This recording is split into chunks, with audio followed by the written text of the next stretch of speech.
Hey everybody, this is Lexi.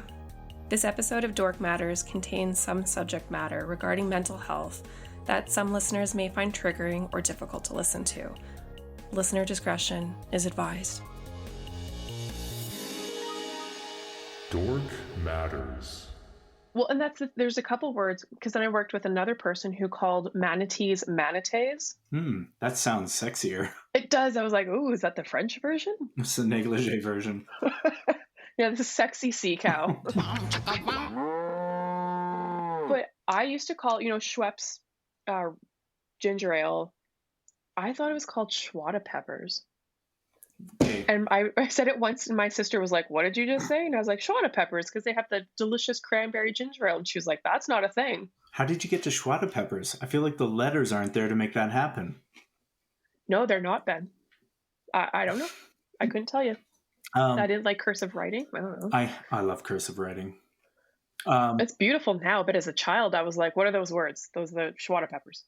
What has happened to me now is that my cursive writing has devolved into this like weird mash of like printing and cursive. Me too. Like a pidgin English of writing. Yeah. And I wrote it out, and a family friend was like watching me do like my letters, just like we were doing them for fun, showing people how we did letters. And he's like, that is the most anarchic letter F I've ever seen. I was actually kind of proud of that. I can't say macabre. You just said it. Like I said it now because I've trained myself. That's a new thing. For most of my life in my brain, I meant it as macabre. I read it first as macabre. I 100%. That's how I spell it. There's a couple words. Oh God. My brain just makes it happen that way. I think Calgary has a list of neighborhoods that have difficult to pronounce names. Like, I think Marlborough is a difficult word for a lot of people. They're like, the marble place. I'm like, yeah, I know what you're talking about. Yeah, sure. If you've never played Final Fantasy, it's a difficult word. I have trouble with word. English is a weird... I was actually talking to someone about that this week. If I could go back in time and rethink my life, I would actually be interested in studying language, because English is such a weird, dumb language.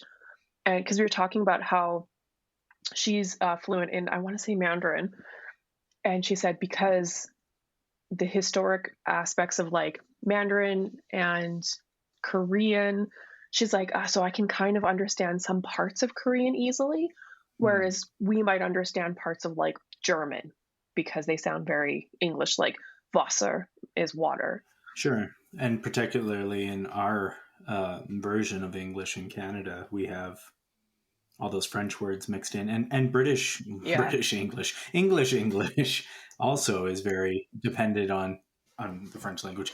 But also I was going to say we should do an episode on sort of the Roman Empire, like straight through to the modern day, because I think that'd be fun to timeline that, just talk about how it starts out and then like how basically, we do have like modern remnants of the Roman Empire in sort of the Catholic Church, and also in the sort of spiritual succession of the, American Empire.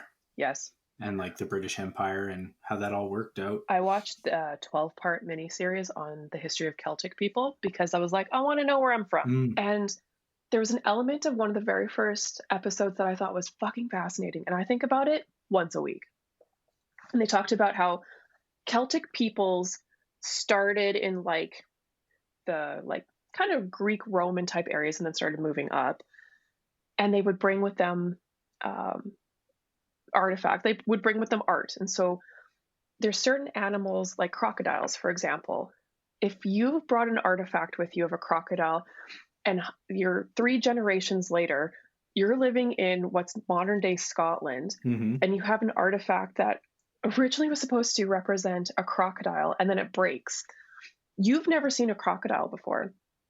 And so you're trying to explain what this artifact is to your children. And that's maybe the impetus of things like dragons, is trying to explain to people animals that did exist in crocodile statues. Right. But like, you don't have the internet. You don't really have the written word widely reproduced at this time.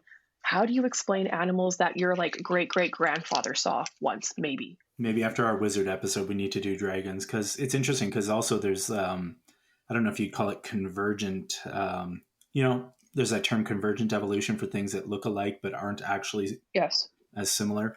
But like, so dragons exist as a mythological creature in Chinese lore and, a lot of different Asian culture lores. But yeah, that sort of divergent but similar sort of thing. It's probably just a language thing, actually. There's probably just like a different word for them altogether. And you translate that in English and it's dragon as well. That's cool. Maybe I'll start us with our usual terrible approach to saying what our show's about. Interdorktions. That's good. Interdorktions. I like it. I like a good pun, and I liked it before I was a dad. I don't know if that led to me becoming a dad.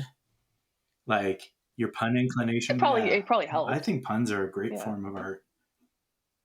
Fuck the haters. To borrow an idiom. Let's hit the theme song.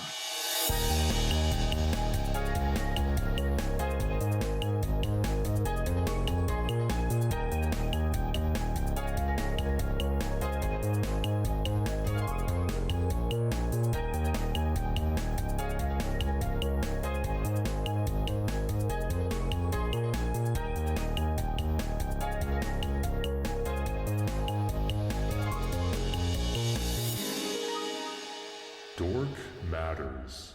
Welcome to Dork Matters, the show for, by, and about everything that matters to dorks. That sounds about right. Yeah, that's our thing. One of these days, what are we, 9? No, God, this is our 12th episode. This is the 12th episode. I have tentatively titled episode 12, Dorkcussion, Mental Health and Gaming. Dorkcussion, that's good. Really couldn't come up with a D word. The serious side of Dork Matters. Yeah, I figured, if we do more of these talks where they don't necessarily fall into a good D word, a alliterative pun or whatever, we'll just use the Dorkcussion catch-all. Love it. But yeah, with that in mind, welcome to the show. I am your dad dork, Ben Rankle, and with me, as always, is Lexi, your mental health dork. Yeah, Lexi decided a couple episodes she wasn't doing her last name anymore. Oh, yeah, because I'm like Cher.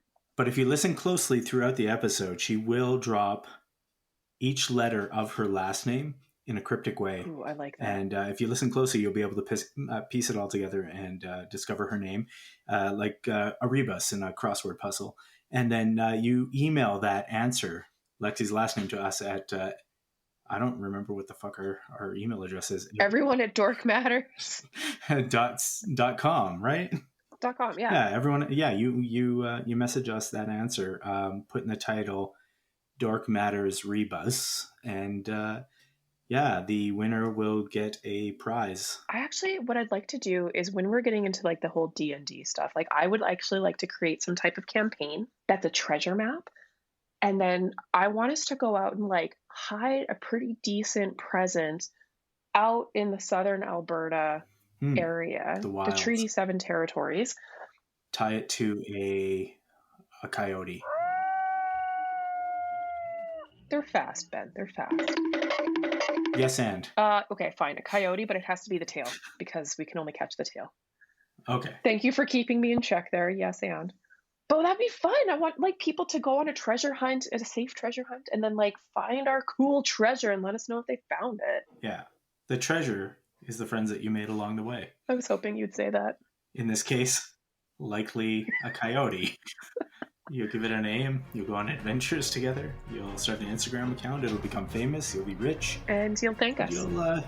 You'll remember old Dork Matters when you get up there for that Academy Award. Oh my God. I worry sometimes about visitors coming to this part of the woods, and I see them on the side of the road being like, "Hun, look, it's a bear. Get out of the car." And I'm like, "No, please get back in your car." That's not what you do. Don't feed the bears. Don't get out of your car. Don't try to feed the bears. Don't try to touch the moose. You think it's a big deer, but it's a dangerous animal.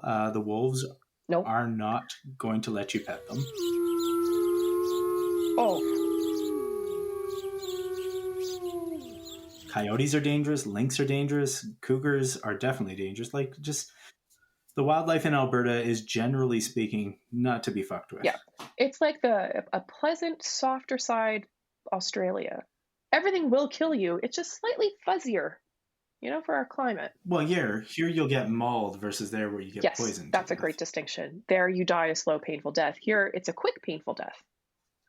Yeah, and it really isn't that all we can hope for. That should be like Alberta's like quick death. Isn't that what you want? A quick, painful death. We promise you.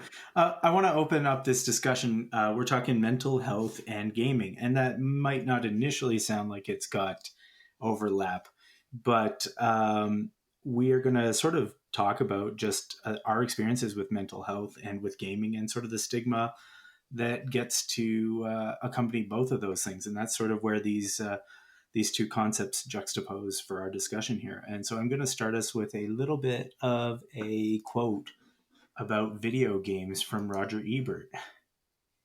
To my knowledge, no one in or out of the field has ever been able to cite a game worthy of comparison with the great dramatists, poets, filmmakers, novelists, and composers. That a game can aspire to artistic importance as a visual experience, I accept. But for most gamers, video games represent a loss of those precious hours we have available to make ourselves more cultured, civilized, and empathetic. So that's the quote, and I think we're not going to get into the discussion of whether video games are art. Me personally, I 100% believe video games are art. There is a whole episode's worth of content on that we could discuss. Many examples that would come to mind with a little bit of better preparation on my part. But, we're here more, I think we need to look at the stigma that informed Roger Ebert here, which is that the idea that, time spent playing a video game is an actively removing your ability to, make yourself more cultured, civilized, and empathetic. And there's a whole world of, I'm sure, colonial roots and sort of racism that are tied up in a statement like that we are not necessarily equipped to dissect or have the time to right now. But it's just sort of belays that sort of belief that video games are sort of a trash medium and are lacking in culture, and that people that participate in that is an active waste of time. It's an interesting one because my gut, first off, is to sort of rail against it and be like, you don't know what you're talking about. Like, there's culture in video games that can be had. The experience is worth having. There's technical skill involved that's worth experiencing. There's beauty in it. And then another part of me that goes like, there's definitely things that I've done where I've like, I should probably have gotten those 10 to 20 hours back that I dumped into whatever, and could have done something productive with them. But, then we're into a whole realm of productivity as it's a trap. Yeah, a necessity of capitalist culture that it's sort of its own problem to take apart there. So, there's a lot going on with a statement like that and a stigma with gamers. And where do I begin? Yeah, we've talked about this a little bit before. We've touched on it. I mean, we are dorks. Part of being dorks is our interest in gaming and being pretty uncool about it and being losery. I mean, a game like Stardew Valley to me is definitely art. That's one of that was our first episode, and that's an art game for me. The practice of playing that game goes far beyond gaming to me. It's about an experience, an existence in a world. And if that isn't art, transporting yourself to another world to exist for a while, I don't know what is. Well, isn't that the main point of art, is to like elicit an emotional response? Yeah. And to engage the viewer and create conversation. That is what they told me in art school when I was awake. There, we just gave you an art degree, everybody. Yeah. Save yourself $40,000. It's so frustrating, that type of mentality. Like, I am mad. Yeah, I can see you're viscerally upset with that. Yeah. First of all, one of my big problems with it is when people are like, "Oh, it's for kids," and a part of me is like, "Well, no, it isn't." But also, like, so what if it is? Like, so that infantilizing of content, younger people's interests, or a me. Well, but it's that your interests as a young person don't matter. Oh, interesting. You're not a human being I like to play a game where I try to guess where you're going with things, and I'm usually wrong and should probably stop. No, where did you think I was going with that? Sort of just the idea of infantilization of media in general, like sort of how we treat, not media in general, but a medium in general, how we treat sort of like animation as well as lesser than because of the way it's produced. But I see where you're going now, which is... Yeah, like kids' interests don't matter and that they're not... And honestly, like some of the young people that I've known over the years, they're far wiser, far more intelligent, far more empathetic, compassionate than a lot of the adults that I know in my life because they are able to express themselves in a wide variety of ways. And I think when you are able to forge friendships with people across the world because you play, I don't know, League of Legends or something online with them, and then we tell them, well, that's not a real friendship because actually you're only 13 and all of your interests don't matter, is so dehumanizing. And I have a problem with that when people are like, well, it's for kids. Like, that doesn't make it not important. It's something I've discussed before, which happens to a female sort of codified media as well, as sort of the lesser than, and sort of the treatment of the fans of that as lesser than. So, you know, oh, a boy band, you're into boy bands? Well, that can't be worthwhile art because the art that you like cannot be worthwhile because you're not the culture trend-setting white male that our society requires you to be. It's okay. So I just did a quick Google of video games and girls. Jess, she said Google. No, that's from Wayne's World. Okay, so the top 15 video games for women. The top one, Ben, is Bejeweled. And then we have Brain Age, Farmville, Little Big Planet. Like, it's... Some of them are okay. Like, some of them, like, they mentioned Final Fantasy and Mass Effect. And they're like, okay, kind of like... But, like, fuck you. So we get into a thing here where, like, who compiled the list? What is their bias? You know, like... Yes! And also, but then we get back to sort of the crux here. That is, if Bejeweled is the top, finger quotes... not finger quotes isn't the right thing. If it actually were the top female chosen game... what the fuck is wrong with that? Exactly. Like, nothing. But maybe Bejeweled has something, a merit to it that we need to stop and consider, as opposed to just, you know, shitting on people who enjoy it. And that's like I don't like any of these BuzzFeed-esque type lists. And that's another thing. Yeah, what happened to you, BuzzFeed?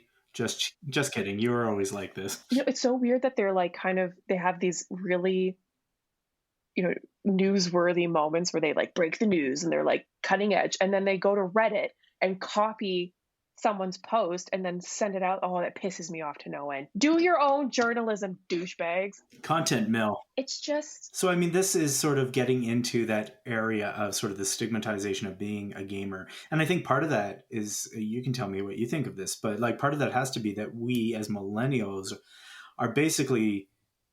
We have to be the first group that would ever have played video games long enough to even bother considering gamer as a part of an identity of how we think of ourselves. Like there just wasn't a group that had video games long enough to think of themselves that way previously. So how could we expect those generations to accept that as something that could be, what's the word I'm looking for? Not necessarily benign, but benign. Like it's just, it is a thing that we are, as opposed to being a negative or a positive. Past generations that are our elders didn't have video games the same way that we grew up with, but they had sports. And then you look at this like cult worship of athletes. Yeah. And like, I'm sure we all know people who spend hours upon hours watching football or hockey. They spend all of their money traveling across the world, following their favorite sports teams. And we're like, oh yeah, they're a sports fanatic. And that's okay, that's a part of their personality. And you know, you can be a gal or you can be a guy or you could be non-binary, but if you like football, like that's an okay thing. But the second someone's like, oh, I really like, and not even video games, even if you're just like, I like comic books, I like tabletop games, anything like that in that kind of like dork realm, all of a sudden like, whoa, what's wrong with you, loser? Like you're dressed up with a watermelon on your head, sir, and you were wearing a diaper. because you don't want to wait in line at the bathroom at the arena. I 100% got lost there for a second. It's like I went somewhere else and then I came back and you're talking about people with watermelons on their head. And I was completely lost. And then I realized we're talking sports and cheese and watermelons on your head. Yeah. Well, and that's the thing, that like people can do stuff like that and they're like, oh, that's totally like, well, I mean, Lexi, calm down. They're a sports fan. Like, oh, okay. Yeah. Thank you for pointing that out to me. They're not the dorks. We are. Mm-hmm. Yeah, no, it's it is an interesting place. Why is it? And even like, how come it's okay for people to sit on for hours and hours and watch reality TV shows or sports or whatever? And we're like, yeah, that's just their hobby, is watching TV. Or like, what's the difference? So Lexi had a chance to chat with a very interesting individual that we found on Reddit, that you found on Reddit. I give you credit. And we're going to include that interview at the end of this episode today. Yeah.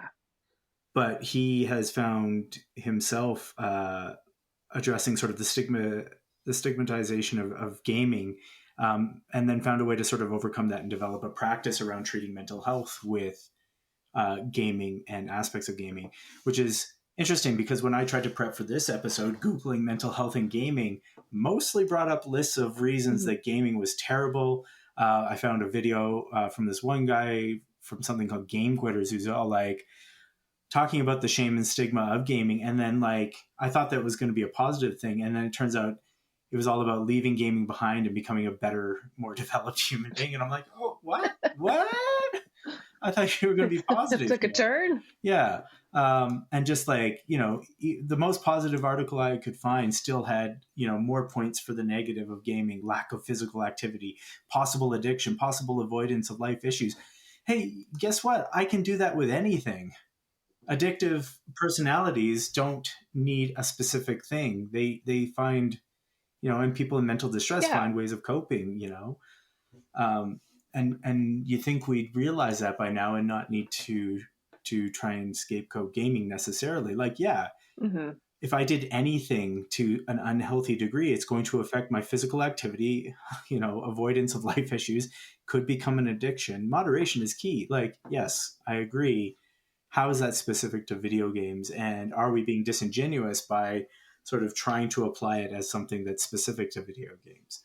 So that's an interesting thing just to run into, trying to think about the juxtaposition of these two things: mental health and gaming, and the stigmatization of both of them.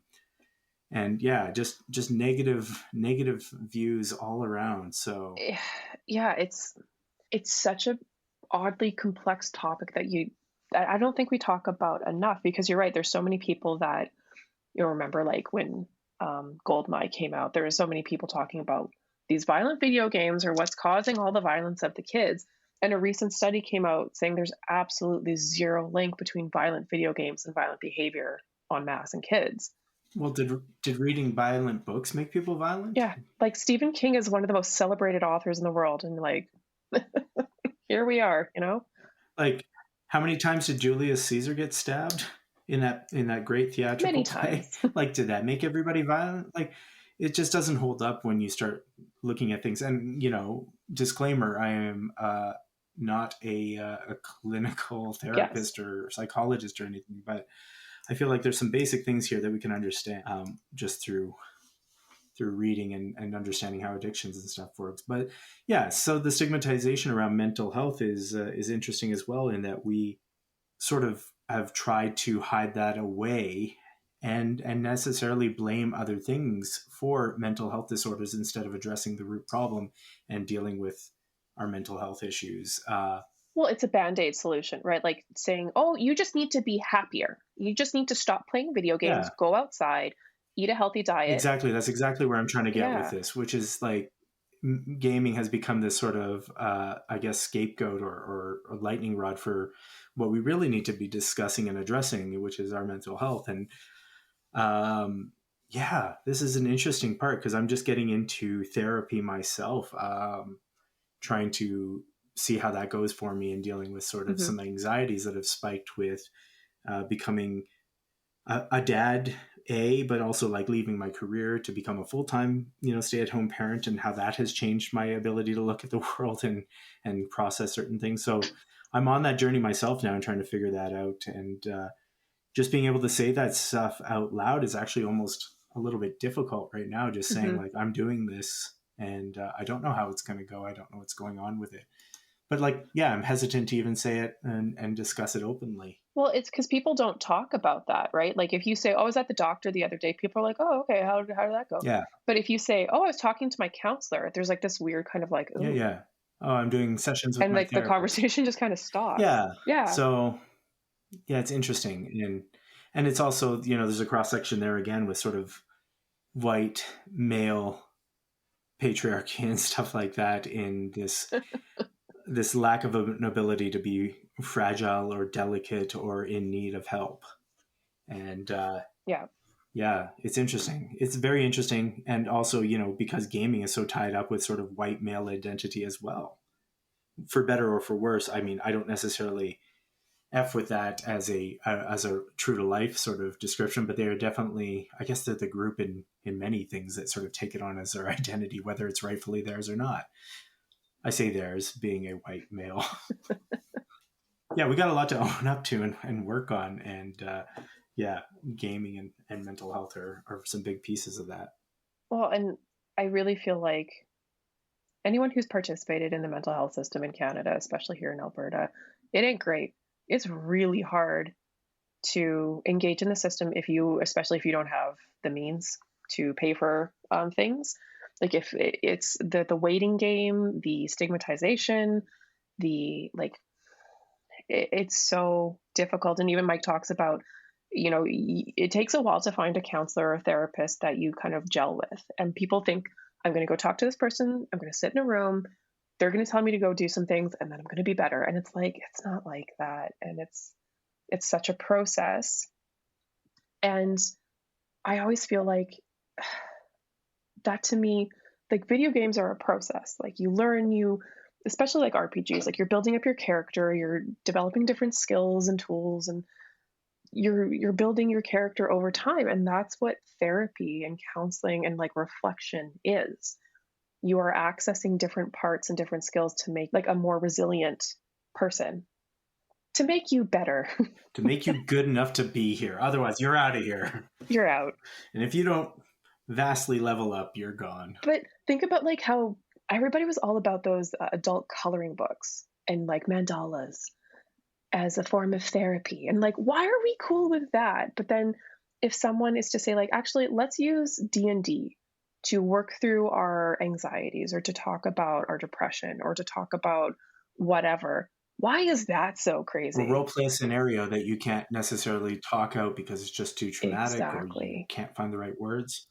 Yeah, no, it seems valid to me, and it's well. And I've got another issue that I'm going to be talking about on my other podcast here, Ben, about art therapy, because people throw around that term left and right, and they're like, "I'm just doing art therapy this week," and like, no, you're not. You're coloring. That's different.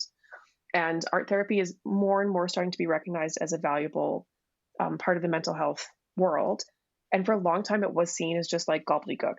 And the problem is, a lot of teachers, really valuable, wonderful art teachers, say, I'm going to do art therapy. And it's like, no, you're not a counselor. You are not a trained, accredited person, because if you are opening up trauma, you have to understand how to deal with it. And so that's why someone like Mike, working through really severe traumas with people or people that have some, pretty serious mental health things going on, if he's playing D&D with them, there's actually so much more going on, and he's trained to be able to support that person. And I just love the fact that we've got more people out there that are trying these different niche areas to support people where they're at, because a lot of people take comfort in art or take comfort in their video games, and that's going to help them get support without having to be so outside their comfort zone that that's going to be an additional trauma. So your issue isn't necessarily with the idea of somebody doing art as therapy. No. It's the idea of devaluing art therapy by throwing around the terminology when you're not actually professional or aren't actually doing it in a therapeutic or controlled or supervised manner. And there's a way, like you can do it as like when we talk about like self-therapy, like using your tools in your toolkit. And definitely, if drawing is something that helps you to relax, calm down, that's one thing. But you then saying, I'm going to go have a serious conversation with a person and I'm going to use art to help them address their trauma or depression, whatever, and you're not a trained counselor, that's not okay. So you're being glib. Yes. Not you. The fictitious person we've made up here who's shittily banding about words.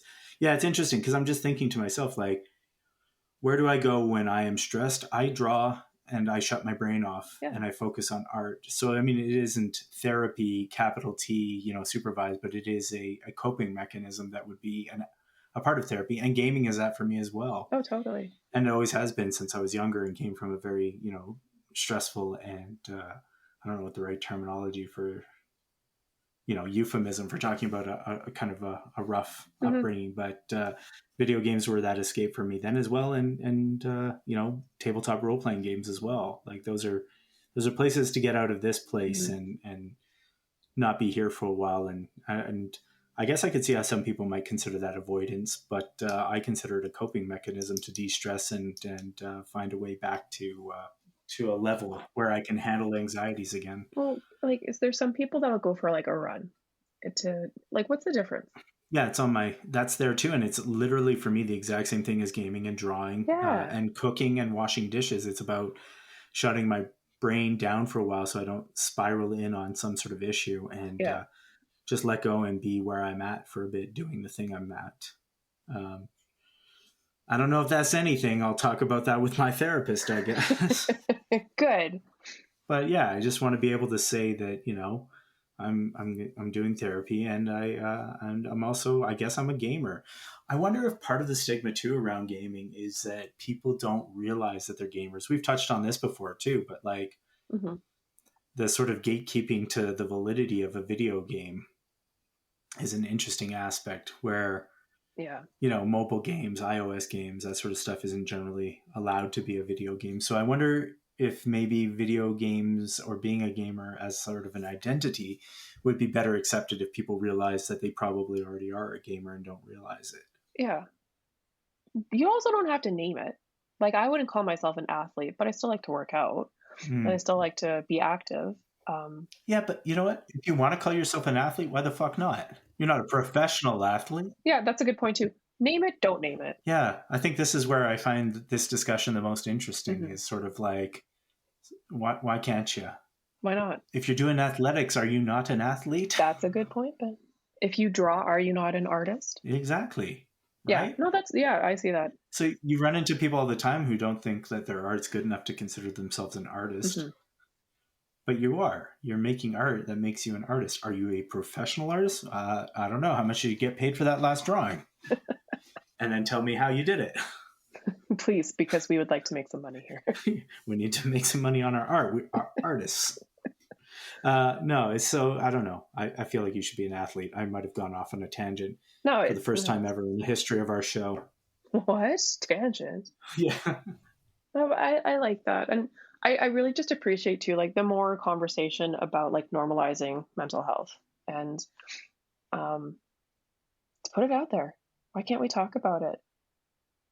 And I mean, obviously, trigger warnings and things like that. We're not going to talk about things that are like openly traumatic, but we encourage people to. Or traumatic. Oh gosh. Traumatic. Traumatic. Jess, please don't keep that in. No, please just do. That's gonna be our clip for the next episode. We're gonna have a lot of little like catchphrases. Traumatic.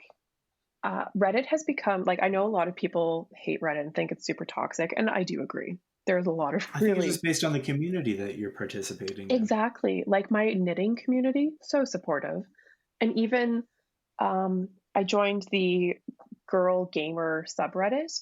Nice. And one of the creators from Unpacking was on there, and I was like, oh, I'm going to ask her a question. And I found all the questions that I saw anyway so super positive and like congratulatory. And also, if you haven't played Unpacking, I love that game. I played it in like 2 days and it was cute as hell. I've never even heard of it. All you do is unpack boxes and put shit away.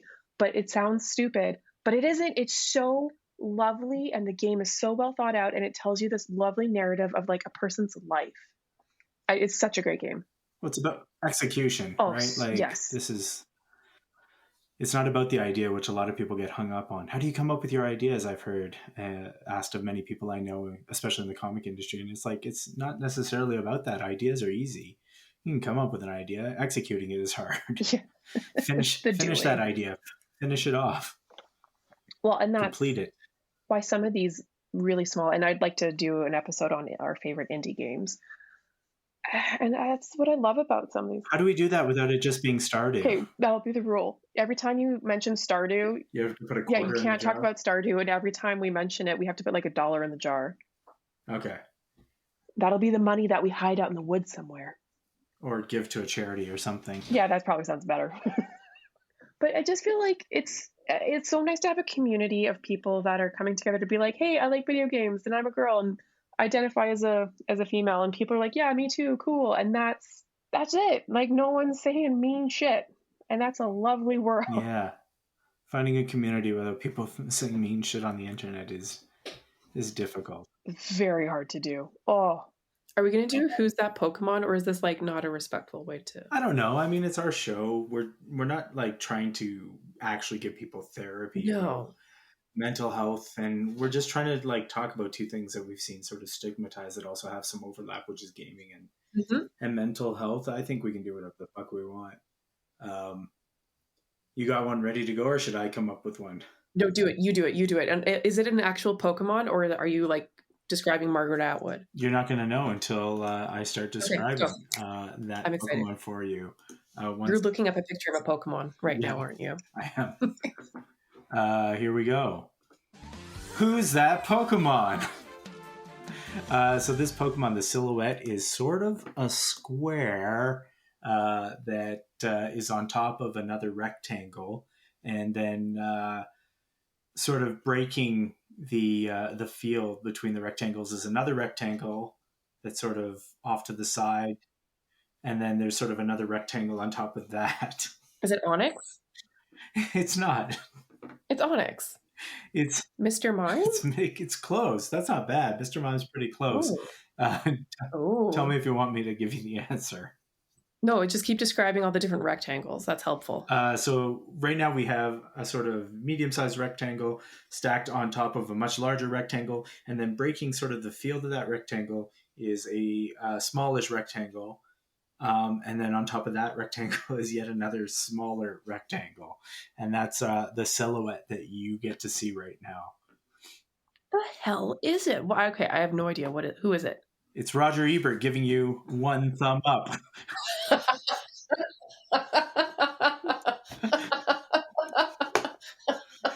I'll send you the picture. Oh, that's the best one so far. Over on the side, there's a link. I love that you've used Bing for. Oh, you know what? That is the best. I see 100%. He is a series of rectangles. He's totally a series of rectangles. It makes me want to draw him. Yes, as like a Minecraft character. I've never seen a human being be more rectangles just stacked together. Oh, that was funny. Anyhow, I mean, as misguided as, rest in peace, Roger Ebert was, I'm not here to throw any major shade. I, as an artist, just think it's interesting when somebody ends up being just a combination of a bunch of shapes. Particularly one shape. I look at people and I'm like, how many shapes are you made out of? Like, that's a triangle. Oh, totally. Yeah, like what shapes are you? If I needed to silhouette you for a character design course, what would it look like? Yeah, definitely.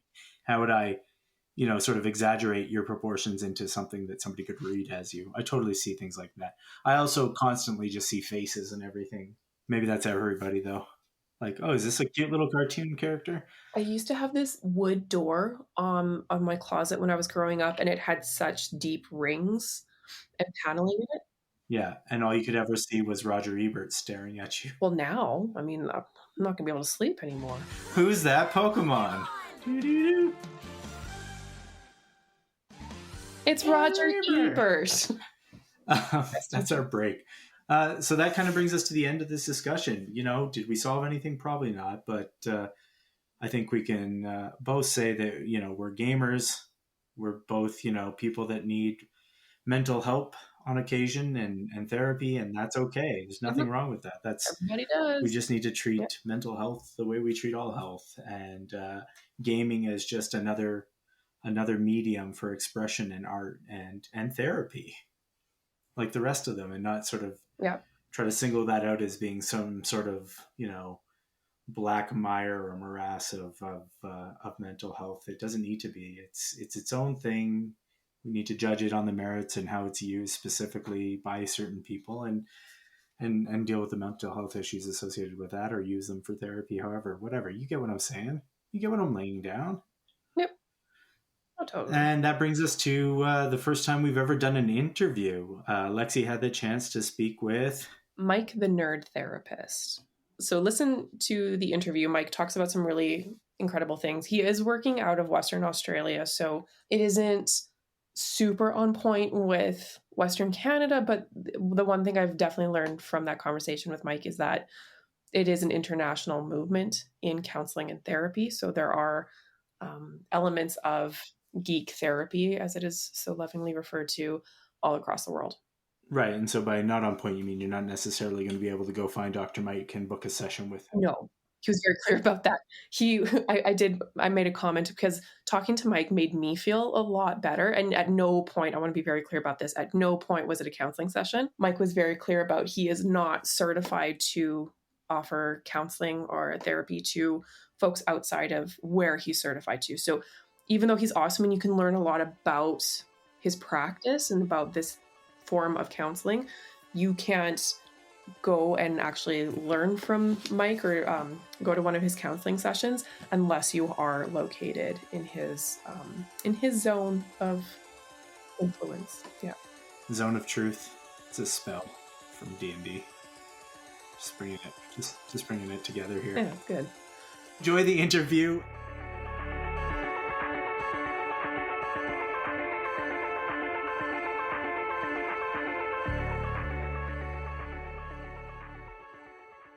Thank you so much for agreeing to chat. No worries. Thank you for inviting me. It's always fun to have a bit of a chat about what I do with people who understand it, which is always really nice. Do you have a lot of people that are like completely confused about what you do? Yeah, I actually find like a lot of people in the field aren't super into nerdy stuff. So I actually run a special project which explains it to them, which is how I got started doing this sort of thing. Yeah, that was one of my first questions, was how you came to find this very like niche part of counseling or mental health. Like, how did you happen upon it? People tell you, like when you're working in, especially in private practice in mental health, they tell you to find your niche, and it gets really annoying if you haven't found it yet. Because I just wanted to help people, especially people who struggled with accessing counseling. And I was working in an elementary school last year, and I did a chart, like a behavior or an emotions chart for a student. And we used Star Wars characters, but his teacher had never seen Star Wars. So I wrote her character biographies of why Luke Skywalker is good mood, Mace Windu is on the edge, and Darth Vader is a bad mood. And I'm in a lot of therapist groups on Facebook, and there's every other day there's a question about like, hey, what's this thing? What's Fortnite? What's Pokemon? What's Minecraft? And they get a lot of disingenuous answers. Like Fortnite I've seen referred to as like a murder simulator or a mass murder shooting game. Pokemon once got referred to as a dogfighting game for kids. Oh, that isn't nice. It's not inaccurate, but it's incredibly disingenuous. I got sick of typing essays directly into Facebook. So I created a website in secret called The Nerd Therapist. And it would explain, okay, here's Fortnite. Here's the aim of the game. Here's your resources. Here's why everyone's playing it. And here's how you can use it in therapy. So it's all about building insights into the media itself and then helping professionals realize there's actually application, there's a clinical application to this. You can talk about teamwork, you can talk about communication skills, you can talk about motivation. You can even talk about like personal values and like the preferred play style. It's like, hey, why do you always use shotguns? It's just prompts for conversations and building skills. So I made that website in secret because I'm like, you know what? I'm going to catch heat for this. Mm-hmm. This is really just not going to be seen as professional. I'm going to get some negativity. I'm going to get some blowback from this one. So I made it in secret, and anytime one of these comment threads pulled up, I'm just going to be like, oh, hey, I found this website that explains this stuff. Here, you should go read it. And I think within a month, I had 500 followers, all from the professional world. Wow. So it was clinical psychologists, criminologists, school teachers, university lecturers, people that work in child protection. It was really like people with impressive job titles and letters after their name were following this resource because it was helping. It's the first, like one of the first of its kind. I actually was talking about it with someone who works for an autism advocacy service here in Perth, and she said there is not one resource for pop culture. You can get a consultant for any cultural group, but as soon as you need to know about something nerdy, there's no one for it, and you better hope one of your IT guys is up for a conversation. Well, it's not really seen as like a culture, really. It's seen as a pastime or some like a hobby. It's not really recognized as an actual part of society. Yeah. So over time, I think after 6 weeks, I'd had a job offer. The page had a job offer and professional inquiries, a whole bunch of followers. But the most important thing was no negativity. Not even a little passive-aggressive, like, smart alecky comment. There's no negativity. But it's the internet. That's an achievement. Yeah, I'll say. So I went public. I'm like, okay, this is me. This is my practice. And I had a counseling practice for about 4 months at that point. And it was very, very counselor-y, very touchy-feely earth tones. Trauma, depression, anxiety. It was generic, and I felt generic. But realizing this is actually something I could do to help people feel heard. And then, I started getting calls from people. They're like, hey, I went to see a psychologist, but when I told her I play video games, she laughed at me. Yeah. And I'm like, well, that sucks. I'm so sorry that's been your experience. I won't laugh at you. What do you play? Oh, I'm going to criticize you for playing that because I don't think it's a good game. But, it was more, we could banter and we could build conversations that way. And then a bit of a time jump here, but after about running that project for 4 days, I got a call offering me a job to run D&D for autistic boys therapeutically. And my first thought was, why aren't I doing that? So I probably spent the next month. So I went live. I went full open as a nerdy therapist, and then actually opened up D&D therapy. We had the first anniversary of the first post a couple weeks ago. Wow. It's like, hey, I'm doing D&D as therapy. Who wants in? That's amazing. Yeah, it's something that's, like, as you talk about it, it makes so much sense. And it seems like such a great way to connect with people, to be able to start those conversations, because I feel like so many people think, oh, I don't need counseling. I don't need to go to therapy because it doesn't fit them. It seems like a very, like you say, like touchy-feely, I don't want to go sit in a room and talk about my feelings with a person. That's super intimidating. Yeah. But at the same time, they know that they need help, but it's about finding that right counselor. And that's the thing. They reckon it can take up to 4 counselors to find the person you vibe with. And, I've worked with a lot of people who've been kind of belittled or disparaged for playing video games. Or I've worked with young people whose parents were accused of being like bad parents because they let their kids play games. They were treated as not good parents. And it's like, that's heinous. That's ridiculous. It's like, I can't think of anything more damaging to the therapeutic relationship than belittling someone for how they're choosing to spend their time, as long as it's not actively criminal or destructive. So there's a lot of myths and there's a lot of misinformation. There's a lot of borderline propaganda about video gaming out there and what it does. And I'm trying to work kind of against that. The Nerd Therapist blog ended up becoming Pop Culture Competence because I want this taken more seriously. I want it seen as a subcultural group. It's a group in society, and I'm trying to advocate for that professional recognition, because it's not. It's seen as, at best, it's seen as like a quirky pastime. At worst, it's seen as like rehearsal for criminal behavior. Or refusing to grow up. Yeah, and it's not what the science is showing us. So I did that. And I think probably the most validating one was I did an article on Grand Theft Auto, which I was hesitant to do that because that's one of those games that is very strongly opinioned. But I did an article about GTA and how you could apply that, like the conversations about it in therapy. And again, it comes down to teamwork. You need to be able to work. You can't pull off a successful heist if the team aren't cooperating. Your team needs to cooperate. They need to communicate. Also talked about like why people do crime, because the motivations of the characters in GTA 5 are kind of diverse. Did this whole thing on GTA and actually got a message from a clinical psychologist. She's like, I never thought about GTA like this before. I don't play games, but I'd never actually thought that there could be a pro-social conversation about it. I'm like, yeah, neither did I till I sat down and thought about it.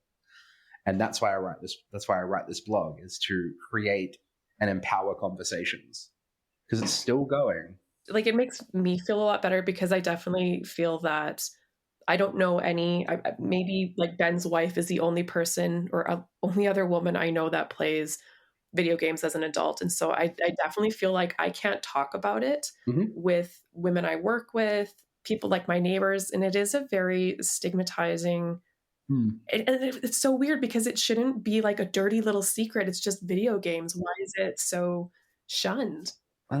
You had like the 90s happened, and the panic around pop culture kind of riding on the coattails of the satanic panic from the 80s. But my view on this is always the case of the people who criticize me most for playing games spent an equal amount of time, if not longer, watching TV. Mm-hmm. And I've never seen the argument as valid, because in gaming, I am engaged in something. I'm problem solving. I'm thinking. I am hearing a story. I'm not just watching, ooh, it's CSI again.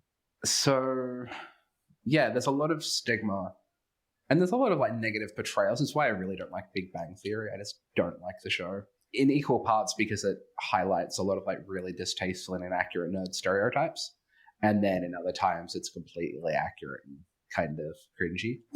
Because I think we all know some of these characters, and it's frustrating to be reminded of that.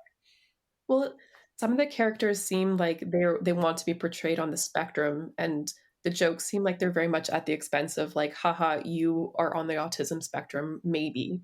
Yeah. Autism isn't a punchline. Yeah. Unless you're an autistic comedian, and then you do your... Yeah.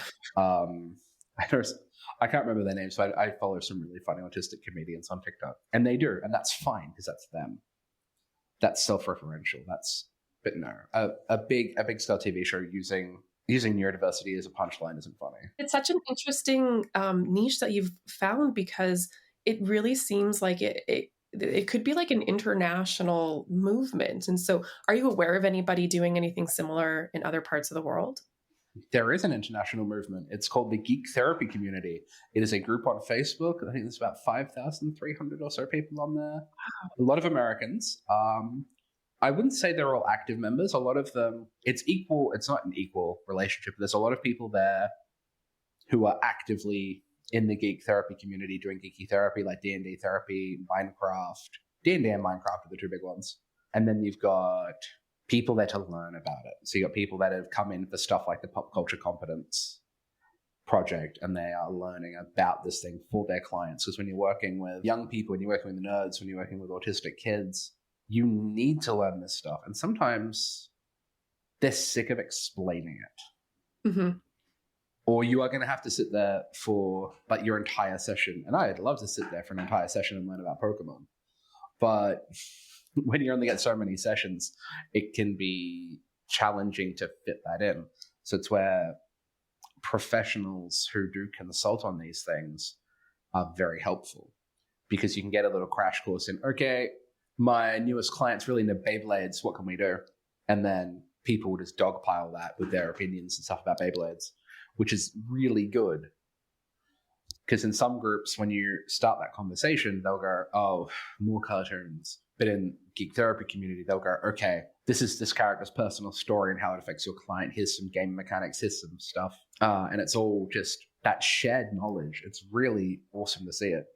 Yeah, it's amazing to see the world kind of coming together to push this more into the forefront. So that's great to hear. Yeah.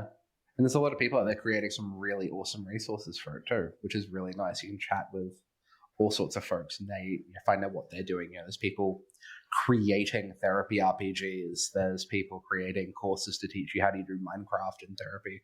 Minecraft and Roblox are the two big ones in terms of video games. Why do you think that is? Minecraft is, well, it's Minecraft. Minecraft is amazing. It's digital Lego. It's incredibly popular because it's not that expensive. It's got an educational acceptance as well. You can get the Minecraft Education Edition, which is used in schools. Mm-hmm.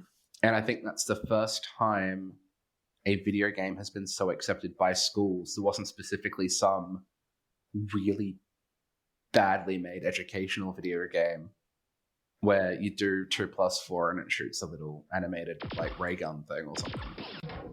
Math Blaster we had when I was at school. Oh yeah. So it's accepted and it's good, and you've got a lot of flexibility in the creative. You can turn on creative mode and turn off monsters, and then it becomes that creative space. It becomes digital Lego. You've got that flexibility to really do what you want.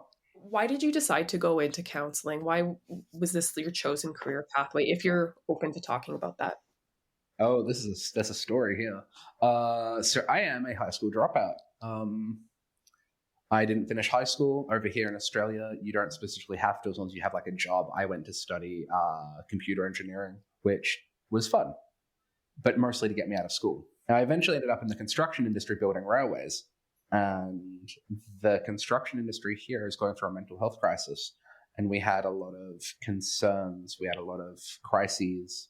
And we had a mental health charity called Mates in Construction actually come out to our site to give us a talk about mental health and like keeping an eye out for red flags and warning signs and stuff. Mm-hmm. And then 6 months later, the project I was on, the railway I was building was nearly done. And there wasn't a lot of work coming up. So I thought, okay, I want to do something else. I don't want to keep living in the outback, in the desert straight out of Mad Max. I don't want to be living up here anymore. I want to go back to the city. I want to be with my family. So I found a way into uni. Some friends gave me some advice on how to get into uni. And I thought to myself, what do I want to do? Well, I've got this choice now. This choice is going to be a time and money investment, but it's still like, what do I do? And I thought to myself, I'm spending 4 to 8 hours a day in the World of Warcraft healing people. I am choosing to spend my time supporting other people. And if that doesn't say something about what I should be doing, I can't see what else would. So I thought, how can I help people? It's like, I don't have the time or I just didn't see myself doing medicine. And we just had those mental health talks. I'm like, I could do mental health. I could do this. So I applied. Studied a degree in psychology and counseling and graduated in February 2020 before things got weird. Yeah, that's kind of a funny time to be finishing school and heading out into the world of careers and everything. Yeah. Do you think that COVID really exacerbated a lot of underlying mental health? Like, I guess my question is, do you think COVID maybe started more issues, or did it just unearth what was already there? Both. I feel like it really unearthed stuff because it took away a lot of people's coping skills.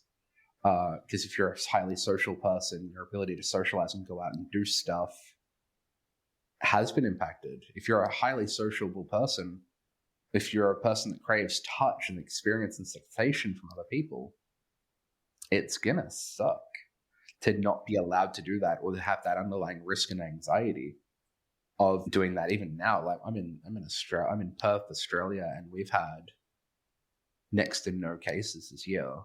We've had, I think, 2 weeks of masks this year, 2 or 3 weeks of masks this year, maybe 2 weeks of lockdown, just snap lockdowns when there's been a couple of cases. We lock down, wait for them to go away, we get back into it. So we've had very little COVID here. But even then, there's that underlying anxiety of, okay, being around other people was hazardous last year, and there's going to be a lot of recovery from this time period where it has been borderline dangerous to be around other people in general. Mm-hmm. It brought a lot to the surface, but it also triggered a bit as well because it took away some people's coping skills, and they had to find new ways of doing things. And then it put mental health services onto a real strain that had not been experienced before. But also those same services were then limited by going digital. Mm-hmm. And a lot of people that work in mental health are they're people. They don't want to be doing this. They want to be with that person in that space, because there's a power in that space, in the room. When you're doing counseling, there is something to it in that room. And a lot of people weren't comfortable losing that. There's still people that don't like doing online counseling, which is valid, because there is, for some people, a difference between talking online and not.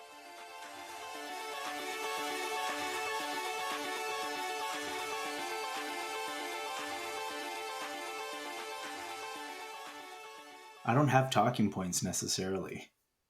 Well, I think just kind of hearkening back to what Mike and I talked about, was even how he got started was based on stigma. He wanted to share as part of this niche practice, but felt that he couldn't, that the psychology counseling community wouldn't take him seriously. Look at him unprofessionally. Yeah. Yeah. And I think about that all the time, right? I always thought in my teaching practice, if I had to teach humanities again, I would want to teach it through games, because I think reading books, of course, but you're supposed to demonstrate other types of medium. And I was talking about that with a person. They were like, why would you want to do that? I was like, because video games are cool. Can we not talk about that? It's not like I'm telling you something horrible. I like to play video games as an adult lady. If you want us to do more interviews and stuff, let us know who you want us to talk to. We'll reach out and see if they're interested. And we'll see if this becomes sort of a thing we do more regularly, chatting with folks and trying to work this into our episodes. It's a fascinating conversation. I really enjoyed listening myself. I was a little too late for me to join in on, since I have a toddler who likes to scream at me for 12 hours and then I need to go to sleep at 9 o'clock when he does. But it was just a very interesting sort of conversation with a professional who has found that sort of balance between their identity as a gamer and their sort of normalization of therapy as well. Mm-hmm.